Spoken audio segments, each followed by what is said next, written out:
Hi there. Hope you guys are doing really, really well. My name is Brian. I am your queer psychic bestie, and I have a reading for you guys today. This is going to be a reading for all signs. There is no set sign for this reading, okay? I am setting the intention of whoever needs to hear it the most finds it. So like always, this is a reading on the internet. Take what resonates, leave what does not. This is also not I'm not using a set spread for this reading either. It's just we're going to take 4 or 5 cards across, however many fall out, and then we will clarify them and go along as we go. Okay. If you guys would like to book a personal reading with me, you could do that through email or form submission on my website. Let's get into this. Let's see what's going on today. Okay, interesting.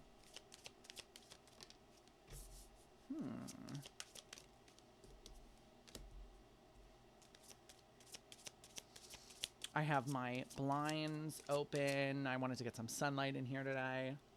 So we have no pink lighting. It is just straight up sunlight today. Let's see. Just get a few more out and then we'll get into this. Okay. Thank you. Thank you. Perfect. All right, guys. Let's dive in. Bottom of the deck is your challenge. Represents what you're not seeing, what you're not looking at. We've got the 4 of Cups, we've got the King of Wands, and we've got the 10 of Pentacles. The Queen of Pentacles is there as well. Okay. Some of you might be moms. Some of you could be moms watching this. But it feels like your challenge... also, there is no set time frame for this reading. Again, take what resonates, leave what doesn't. Your challenge for this reading for a lot of you guys is going to be, there's no real easy way to say this, so I'm just going to say it, falling out of love. Okay, it feels like with the Queen of Pentacles, 10 of Pentacles, these are both family unit cards for me. Queen of Pentacles is the mother. 10 of Pentacles is the family. King of Wands, you could be recognizing that King of Wands, especially in the challenge, could be someone who's very charismatic, someone who's very good with their tongue. They could talk their way in and out of anything.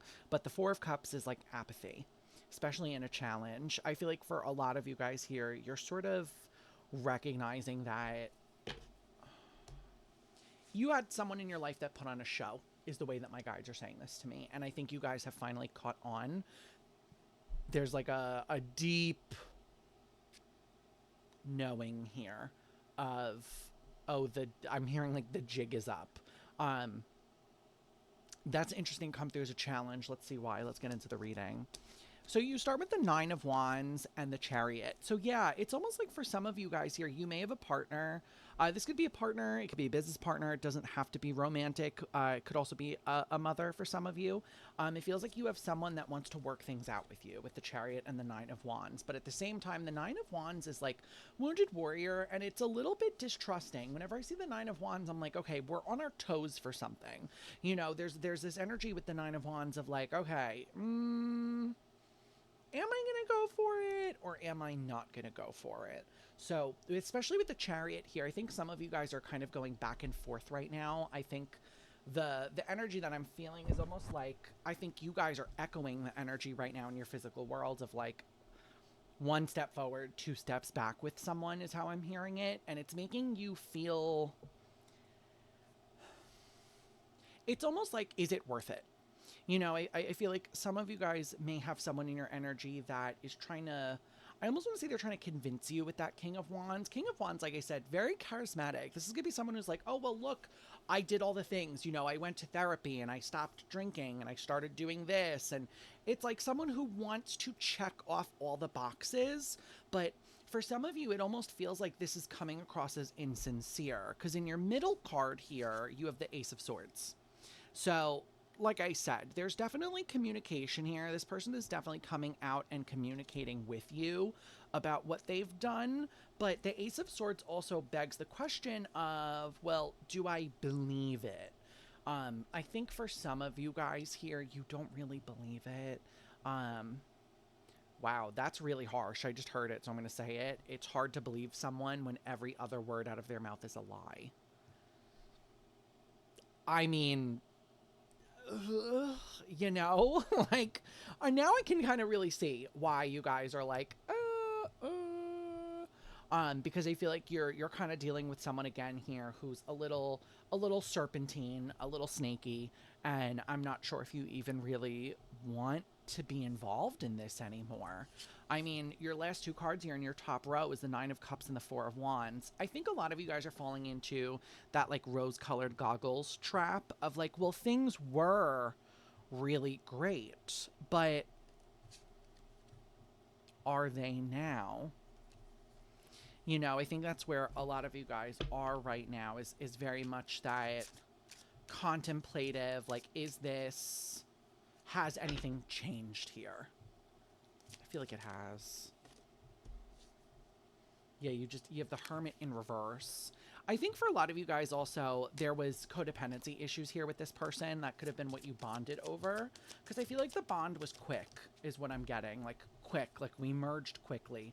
Eight of Cups. And now I think you're recognizing, oh, I've outgrown this. Yeah, we've got the Seven of Cups in the reverse, and then the Knight of Swords. I think the main thing that's keeping you guys stuck right now is analysis paralysis. The way my guides want me to say this to you is like, don't get caught up in the semantics of it. I think a lot of you guys are probably, this is like heavy earth energy for me, probably into itineraries and planning and checking all the boxes and doing all of this, and it feels like your advice here is a little bit, I think, scary for energies that tend to be a little bit more earthy, but it's like you have to go with the flow. You have to start accepting that not everything can be planned out with like 6 contingency plans. Okay, this is just one of those moments where I'm gonna give it my all. I'm gonna trust my gut, trust my intuition, and just go pedal to the metal here. Okay. Because in your clarification row, you've got the Ace of Wands and the King of Cups. I am going to really strongly encourage all of you to think about whether or not you have feelings for the current person or you had feelings for the past person, the past version of them. Okay, because right now it feels like a lot of you guys are looking at the current version of the partner and being like, well, this isn't who I know. And for those of you that this is not romantic, it goes for any person, right? You could have a friend, you could have a relative, you could have a parent where they were one way and then all of a sudden their path divulged and now they're this way. And it feels like a lot of you are looking at this version going like, wait, ew, why are you like that? And I feel like a lot of you guys need to have this talk with yourself of like, am I in love with the past version of you or the current version of you? Because I think a lot of you also get stuck in that like love you. If you love someone, you're, what is that saying? The way my guides are giving this to me is like, some people would tell you, well, you have to love every version of them. This is not necessarily true, right? When we think about unconditional love, I think we misconstrue the idea of unconditional love. I can love someone unconditionally based on, you know, things that maybe they can't control, but like someone changing into, I'm going to be really blunt here, someone changing into a worse version of themselves, a meaner version, a more manipulative version, I am not obligated to love that version of you. Okay? Like, and maybe you can hold love for them in your heart. You can still sit here and be like, you know, I do love you, but I'm not going to sit around and be treated that way. You know, love and in this sort of respect is a very nuanced conversation, right? It's not really black and white. You can't just be like, oh, well, I love them, but they're really horrible and that's okay with me. You know, I think a lot of you guys are, the reason that this is such a difficult time for you is because whoever this is, whether this is romantic, familial, friend, whatever kind of love it is, you hold love for someone. And now you're seeing their actions, what they've turned into, and you're like, well, you know, okay, the way my guides are giving this to me is a good question. Like, I may love you, but am I in love with you? You know, or like, does love give you a free pass to be horrible? That's where it feels like a lot of you guys are sitting right now, because you've got the Hierophant here. Like I said, some of you, this could be marriage. Others of you, this is just high levels of commitment. You know, you're in this commitment, but I want to remind you, a commitment is not concrete. Okay? You are not trapped in a commitment. You can leave it. You can choose to walk away from a commitment, right? I could make a commitment to go to 12 underwater basket weaving classes, but if I go to 3 and I'm like, wow, I fucking hate this, I'm not gonna stay in that commitment. I'm gonna exit that commitment, right? I think a lot of you guys are getting caught in this world where you're viewing the commitment as like law. I have to stay here, right? You don't. Okay? I think that's like the easiest way you can put that is that you don't.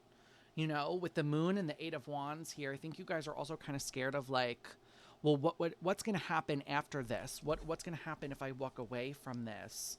I'm going to give you a counter question to think about. What do you want to happen? You're so caught up in, well, what's going to happen? What's your desired outcome here? You know, oftentimes if we're dealing with, like, let's say we're dealing with an abuser and they're hurting us, and you may think for them, like, you may think to yourself, well, what's their desired outcome? Do they want me to leave? Have you stopped to think about what's your desired outcome? What do you want out of this? Let's say, again, this person says, I've changed, I've gone to therapy, I did this, I did that. Do you still want to stay? Because you're not obligated to.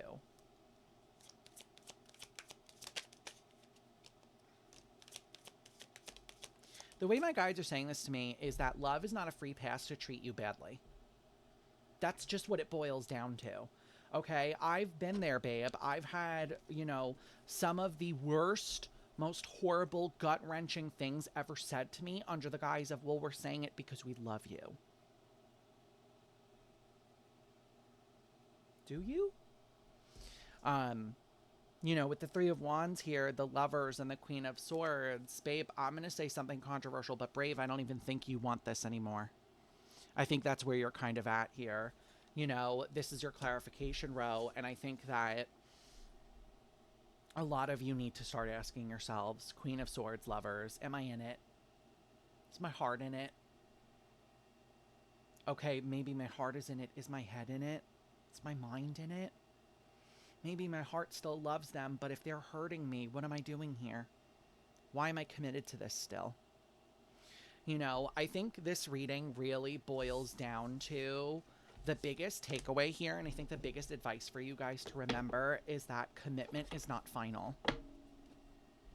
Okay? Like, we want it to be final. Let's say we get married. In my mind, that's like a final commitment. We want things to have finality, but at the end of the day, that doesn't mean it does.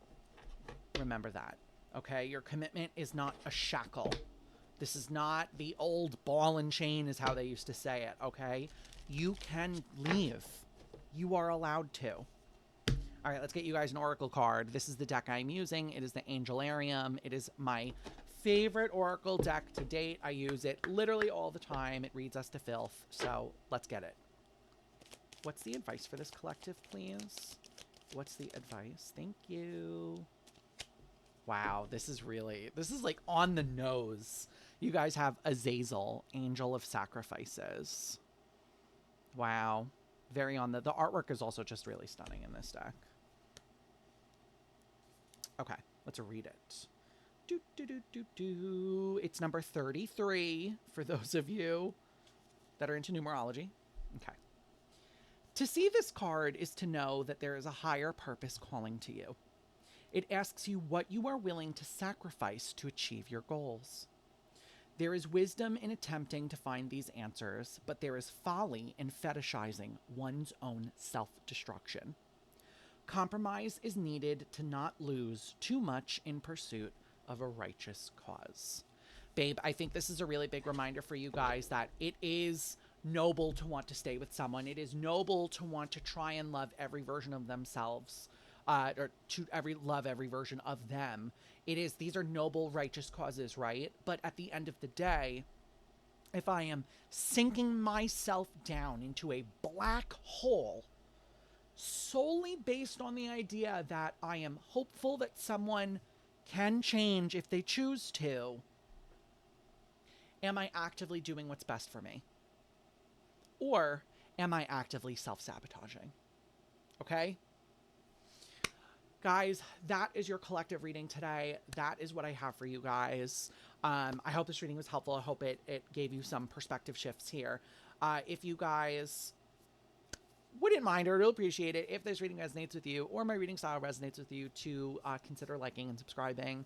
We are on the road to 200 subscribers, which is fabulous. If you guys would like to interact with me on a live basis, I do go live 3 days a week on Twitch. You can find me Wednesday and Friday from 6 to 8 p.m. EST, as well as Saturday from 4 to 6 p.m. EST. So I leave you guys with that. I hope you have a fabulously wonderful morning, noon, night, weekend, whatever day it is, wherever you are in the world. And I will see you guys in the next video. Okay?